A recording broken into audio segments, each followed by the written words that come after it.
Hello guys, അപ്പോൾ നമ്മൾ ഇന്ന് എന്താണെന്ന് വെച്ചാൽ ഒരു ബോട്ടിലാണ് ഗൈസ്. ബോട്ടിൽ അപ്പോൾ ഈ ബോർഡ് കാണുമ്പോൾ നിങ്ങൾ വിചാരിക്കും എന്ത് നമ്മൾ ആലപ്പുഴ കുട്ടനാട് ഭാഗത്താണോ എന്ന്. അല്ല, കേരളത്തിലാണോ? കേരളത്തിലുമല്ല ഗൈസ്. ഇത് നമ്മുടെ സ്വന്തം മംഗലാപുരം തന്നെയാണ്, മാംഗ്ലൂർ തന്നെയാണ്.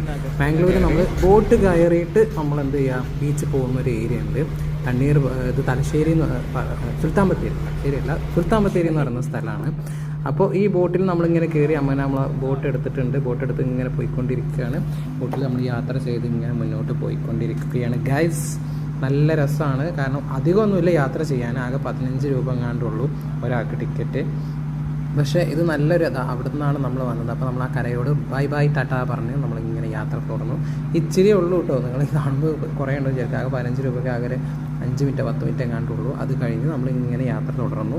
നേരെ നമ്മൾ പോരുമ്പോൾ നമുക്ക് നല്ല കുറേ അന്തരീക്ഷം കാണാം. കുറേ ബോട്ടുകളൊക്കെ ഒരു സൈഡിൽ ഇങ്ങനെ നിർത്തിയിട്ടത് കാണാം. എനിക്ക് തോന്നുന്നു അവിടെ പാലം വരാൻ പോകുന്നുണ്ട് ഗൈസ്. എനിക്ക് തോന്നുന്നു ഫ്യൂച്ചറിൽ ഒരു പക്ഷേ ഈ ബോട്ട് ഉണ്ടാവണമെന്നില്ല, നേരിട്ട് തന്നെ നമുക്ക് ബീച്ചിൽ പോകുന്ന സംവിധാനമായിരിക്കും. അങ്ങനെ നമ്മളിങ്ങനെ പോകുന്നു. അടിപൊളിയാണ് ഗൈസ്, നല്ല ഉഷാറാണ് ബോട്ട് സവാരി. ഇപ്പോൾ ഞാൻ പറഞ്ഞു തരേണ്ട നിങ്ങൾക്ക് ആവശ്യമില്ല. അങ്ങനെ നമ്മൾ കുറേ എൻജോയ് ചെയ്ത് ലാസ്റ്റ് നമ്മൾ നമ്മുടെ അക്കരെ എത്തിയിട്ടുണ്ട്. അങ്ങനെ നമ്മളവിടെ നിന്ന് നേരെ നടന്ന്, ഇത് നമ്മുടെ ബീച്ചിൽ കയറാനാണ്. ബീച്ചിൽ കയറാൻ നമുക്ക് പൈസ വേണം, ഒരാൾക്ക് 20 രൂപ. ഞാൻ ആദ്യമായിട്ടാണ് ഒരു ബീച്ചിൽ കയറാൻ 20 രൂപ ടിക്കറ്റ് എടുത്ത് കയറുന്നത്. കാരണം പൊതുവേ ഒരു ബീച്ച് ഞാൻ കണ്ടിട്ടില്ല ബീച്ചിൽ കയറാൻ പൈസ കൊടുക്കുന്നത്. ഇനി ഉണ്ടാവുമെന്നറിയില്ല, ഉണ്ടെങ്കിൽ നിങ്ങൾ കമൻറ്റ് ചെയ്യുക ഏത് ബീച്ചാണ് പൈസ കൊടുത്ത് കയറാനുള്ളത് എന്നുള്ളത്. അങ്ങനെ നമ്മൾ ബീച്ചിനകത്തേക്ക് കയറി. ഇതൊരു എൻട്രൻസ് പോലെ ഒരു ഏരിയ ആണ്. അങ്ങനെ നമ്മൾ അതിൻ്റെ പുറത്തേക്ക് ഇറങ്ങി. അത്യാവശ്യം ഒരു എന്താ പറയുക, അവരൊരു ഷോക്ക് വേണ്ടി ഇങ്ങനെ വെച്ചിട്ടുള്ളൊരു സംഭവം. പക്ഷേ ഇത് ഇത്രയൊന്നും ഉണ്ടായിരുന്നില്ല ഇതിൻ്റെ മുൻപ്. ഇതിപ്പോൾ അവരങ്ങനെ ചെയ്തതാണ്.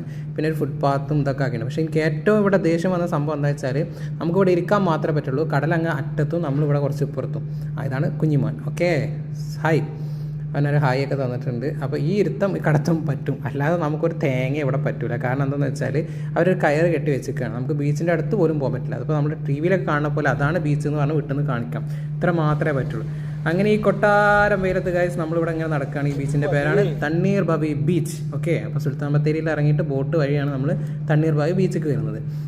അതിനിവിടെ കുറേ ആളുകളൊക്കെ ഉണ്ടായിരുന്നു അവിടെ ഇവിടെയൊക്കെ ആയിട്ട്. പക്ഷേ ആളുകൾ കമ്പാരിറ്റീവ്ലി കുറവാണ്. ഞാൻ അതിന് മുമ്പ് ഇവിടെ വന്നിട്ടുണ്ട്, അന്ന് ഇത്രയും സെറ്റപ്പ് ഇവരാക്കില്ല. സെറ്റപ്പ് മീൻസ് കുറേ നടപ്പാതെയും കാര്യങ്ങളൊക്കെ ഉണ്ടാക്കിയിട്ടുണ്ട്. പക്ഷേ ഇവിടെ ഇരിക്കുന്നതിന് വേറെ പൈസ കൊടുക്കണം. അതാണ് എന്നെ അത്ഭുതപ്പെടുത്തിയത്.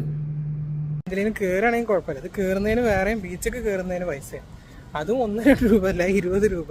ഭയങ്കര കൊള്ളലാഭമാണ് ഇവരിവിടെ വാങ്ങുന്നത് പൈസൻ്റെ കാര്യം.